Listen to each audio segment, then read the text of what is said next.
Ma'am रुबियाना ma'am हमारे बहुत करीब के हैं और एमसीए में हम लोग साथ में काम करते हैं। तो इनफैक्ट मेरा ज़्यादा तबीयत ठीक भी नहीं है तो भी मुझे आना पड़ा क्योंकि ये हमारे बहुत करीब है। सर क्या शुभकामनाएं देना चाहेंगे लोगों को, क्या शुभकामनाएं देंगे ईद के मौके पर? नहीं, लोगों को यही शुभकामनाएं देना चाहूँगा कि मेहनत करे और तरक्की करिए।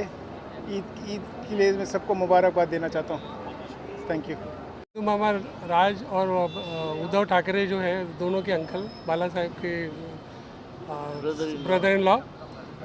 सर आप आज इधर आए, आपको कैसा लग रहा है? मुझे बहुत खुशी होगी कि ऐसे मौके पे हम अपन एक साथ बैठते हैं, एक दूसरे की मंजिलाई होती है और यही एक बहाना है कि जो रिश्ता बढ़ाना कैसा, जो अपने दिल में जो कुछ मिसअंडरस्टैंडिंग रहती है वो दूर होती है और लोग एक तरफ से खुशी से और आगे बढ़ने की कोशिश करते हैं। और मुझे यही दुआ करता हूँ कि आप सब लोग ऐसी तरह रहो और महाराष्ट्र में और हिंदुस्तान में एक साथ मिलकर सबको देश को बढ़ाओ। इतना ही मेरी। सर अख्तर रिजवी साहब और रुबीना मैडम ने आज आपको पर्सनल इनवाइट किया। जी सर। और आज आप आए इतना टाइम लेके। मैं बहुत खुश करता हूँ कि दोनों ने बहुत मुझे इज्जत दी और मुझे रही दोनों की तरफ से और हमारे पूरे परिवार की तरफ से मैं उनको धन्यवाद देना चाहता हूँ और उनके लंबी उम्र में हो, यही भगवान की तरफ मेरी प्रार्थना है। तुझा भगवान उनकी बहुत बहुत बढ़िया आयुष्य दो, यही मेरी सोच है। ओके, शुभकामनाएं देना चाहिए? नहीं, सबसे पहले जैसे आपने कहा ईद मुबारक हो सबको। माशाल्लाह ये रमज़ान बहुत पुरखलूस गई, बेहतरीन गई और सारे हमारे रोज़े, नमाज, तरावी, इबादत बेहतरीन तरीके से अल्लाह इन सबको कबूल फरमाया। जिन्होंने कुरान शरीफ पढ़े, तरावियाँ पढ़ी, अल्लाह वो सबको कबूल फरमाए। ये मुक़द्दस महीना रहता है जिसमें 70% सवाब होता है। इससे सारी कौम मिल्लत जो है पूरा इसमें जुट जाती है कि इसमें इबादत करके ज़्यादा से ज़्यादा, वो कहते हैं कमाने का महीना होता है, लोग अमूमन पैसे कमाने के दौड़ में रहते हैं, लेकिन ये मुबारक महीना होता है जिसमें रहमतों को कमाने की कोशिश करते हैं क्योंकि फ़ायदा इतना 70% ज़्यादा होता है। तो माशाल्लाह बहुत खुश मिजाज रहा। कोविड के काल के बाद 2 साल जो हालात रहे हमारे, अल्लाह के हमारे घर बंद थे, आज अल्लाह का घर खुल गया। उसके बाद जो है हम सबको मस्जिदों में नमाज़ पढ़ने मिला, ये बहुत बेहतरीन रहा क्योंकि कौम ने बहुत तकलीफ़ों से गुज़रे, सारे लोगों ने, कौम ने, हमारी हर एक ने गुज़रा। तो ये माशाल्लाह बहुत अच्छा रमज़ान है। मुझे लगता है एक सदी के बाद हमने बहुत अच्छा रमज़ान निभाया और सहज के निस्बत से भी इतना बेहतरीन रहा क्योंकि आप रोज़े रखते हो तो उतने घंटे जब आप कुछ नहीं खाते हो तो आपकी ज़हनी तौर पर आप ज़्यादा फोकस रहते हो और बाकी भी आपके अंदर जो फुर्ती आती है। ज़रूर रोज़े के दौरान थोड़ा सा आदमी कमज़ोरी फील करता है, लेकिन फिर अगेन रोज़े रमज़ान के बाद जो तंदुरुस्ती और जो ऊर्जा जिसे कहते हैं आने के बाद माशाल्लाह बहुत बेहतरीन रहा। हम लोग तो सब दुआ कर रहे हैं कि भाई हर साल की तरह इस साल भी हो। रिजवी साहब ने और मिसेस रिजवी ने बहुत खूबसूरत ये प्रोग्राम रखा है। अल्लाह इनको कामयाब रखे, रिजवी साहब को सेहत, तंदुरुस्ती, आफिया अता फरमाए। रिजवी साहब हमारे बहुत ही अजीज़ है, मिसेस रिजवी भी बहुत हमारे अजीज़, बहुत ही करीबी हैं और माशाल्लाह इन्होंने बहुत खूबसूरत कार्यक्रम रखा। अल्लाह इन्हें जो है इस प्रोग्राम की निस्बत से लोगों की दुआएं और मिलेगी। बहुत बहुत शुक्रिया। ढेर सारी शुभकामनाएं। और आज रिजवी की ओर से जो कार्यक्रम आयोजित हुआ है, क्या कहना चाहेंगे, क्या शुभकामनाएं? सबसे पहले तो मैं अपनी जानिब से तमाम देशवासियों को, दुनिया भर के तमाम लोगों को ईद मुबारक पेश करूंगा। सबको बहुत बहुत बहुत ईद मुबारक। दुआ है अल्लाह सुब्हानहू तआला से कि अल्लाह आपके रोज़े, नमाज़ों को कबूल फरमाए और सबकी जायज़ दुआओं को कबूल करे और हमारे देश में अमन शांति बनी रहे। आज अल्हम्दुलिल्लाह हम रिजवी कॉलेज के अंदर हैं।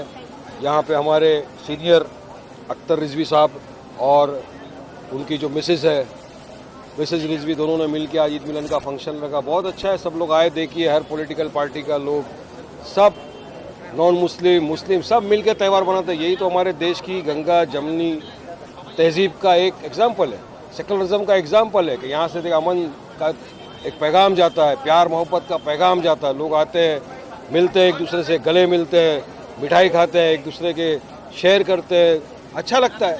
और इसी तरह से चलना चाहिए। पूरे देश भर में खुशी का माहौल है, खुशी बनाने मैं भी ईद बनाने आया हूँ आज साथ में, बहुत खुशी की बात। महाराष्ट्र की राजनीति की अगर बात करें जी। तो संजय राउत ने कहा है कि डेथ वारंट जारी हो गया है सरकार का, किस तरह से देखते हैं? अब देखो आगे आगे क्या होता है। इतने अदा इश्क कहर होता है कि आगे आगे देखिए होता है क्या। महाराष्ट्र की राजनीति में बिल्कुल गर्मी उछाल है, हम लोग भी देख रहे हैं, वॉच रख रहे हैं, जिस तरह आप देख रहे हो। आपको लग रहा है सरकार गिरेगी? अब सरकार गिरेगी, स्टेबल रहेगी, उठेगी, ये सब चीज़ तो वक्त दिखाएगा, वक्त तय करेगा आगे क्या होता है। हम लोग भी सब फिंगर क्रॉस है, वॉच रखे हुए हैं इसके ऊपर। इसके अलावा अतीक अहमद को लेकर भी मामला काफ़ी गर्म है, उस पर क्या कहना चाहेंगे? 30 दिन रोज़ा रखने के बाद जब ईद का दिन आता है तो वो सबको बहुत खुशी होती है। और उस दिन सिर्फ मुस्लिम्स इसको विश नहीं करते, बल्कि नॉन मुस्लिम्स जो है मुस्लिम्स से ज़्यादा विश करते हैं। और ईद के दिन एक दूसरा मसला ये हो जाता है कि इस रोड के ऊपर जो इतने सारे लोग उमड़ के आए हैं, ये कहाँ से आ गए हैं। ये बहुत बड़ी ट्रैफिक है, उससे इसकी शोहरत ज़्यादा समझ में आती है। पहले ईद मिलन के प्रोग्राम्स कम हुआ करते थे, लेकिन जैसे जैसे लोग एक दूसरे से मिलने लगे हैं, सोशल गैदरिंग होने लगी है, वैसे ईद के प्रोग्राम्स जो है काफ़ी कामयाब हो गए हैं। अब ये ईद के प्रोग्राम में सिर्फ ऐसा ही नहीं है कि सिर्फ मुस्लिम्स आते हैं, बल्कि नॉन मुस्लिम्स भी आते हैं। तो कम से कम वो हमारी तहज़ीब का एक्सचेंज, हमारे कैरेक्टर का, हमारा बिहेवियर का, हमारे मज़हब के बारे में, हमारे अखलाक के बारे में वो भी जानते हैं कि इस तरह से जो है लोगों से मिला जाता है, लोगों को बग़ैर मज़हब मिल्लत के तफरीक किए हुए एक दूसरे से प्यार किया जाता है। साथ बैठ के खाना खाते हैं, साथ बैठ के हंसी उड़ाते हैं, अपना कीमती समय देते हैं। तो ये हमारे लिए बहुत अच्छा था कि हमने जो है वो इस साल ईद मिलन मनाया। इसके पहले हम लोग इफ्तार डिनर इसी जगह पर तो बहुत सालों तक हम मनाते रहे, लेकिन इसके बाद में जब बारिश का मौसम आ गया था तो हमको जो है ये ओपन स्पेस पे हम लोग इफ्तार का कोई प्रोग्राम नहीं कर पाए। फिर कोरोना की वजह से 2-3 साल कुछ नहीं हुआ। फिर हमने ये तय किया कि ईद मिलन का प्रोग्राम यहाँ करेंगे। ये एजुकेशनल स्पेस है, यहाँ पर हर तरह के लोग और वो सारे लोग जो साल भर एक दूसरे से नहीं मिले, वो इस मौके पर एक दूसरे से आके मिलते हैं। ये बड़ी खुशी की बात है।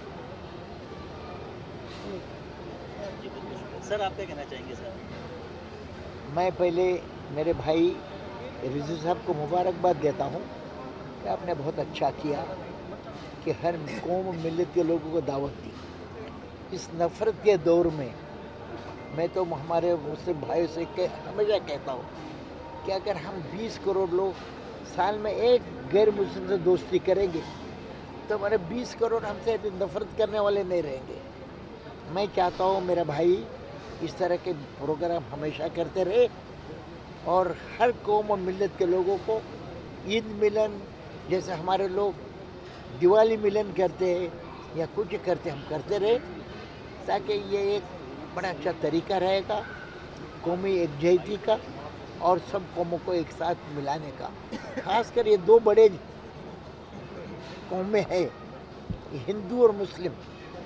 मैं दोनों को कहता हूँ, दोनों दो मेजर कम्युनिटीज़, हमें माइनॉरिटी मत कहो, हमें एक बड़ी मेजॉरिटी, उसके हम सेकंड मेजॉरिटी। जिस दिन ये दोनों मिल जाएंगे तो 10-20% तो जिसके सामने अच्छे हिंदू 90% अच्छे, उसका 90% मुसलमान भी अच्छे, हम दोनों इन दोनों के सामने बेबस हो जाते हैं। हमारे भी खराब है, लेकिन मैं कहता हूँ दोनों एक साथ आएंगे, हिंदू और मुस्लिम। इस मुल्क के दो बड़े तादाद वाले लोग अगर दोनों को में आ जाते तो मुल्क का मसला ही ख़त्म हो जाएगा। ये मैं आज लोगों को कहना चाहता हूँ। बहुत बहुत शुक्रिया सही है। तो ईद की ढेर सारी शुभकामनाएं और आज जो कार्यक्रम आयोजित किया गया रिजवी सर की ओर से क्या कहना चाहिए? सबसे पहले सबको अस्सलाम वालेकुम, सबको ईद मुबारक। ये दोनों मेरे सरपरस्त हैं, मेरे वालिद के बड़े अजीज़ हैं डॉक्टर अख्तर रिजवी साहब और डॉक्टर पाटंकर साहब, और इनको देख के मुझे अपने वालिद की और भी ज़्यादा याद आती है।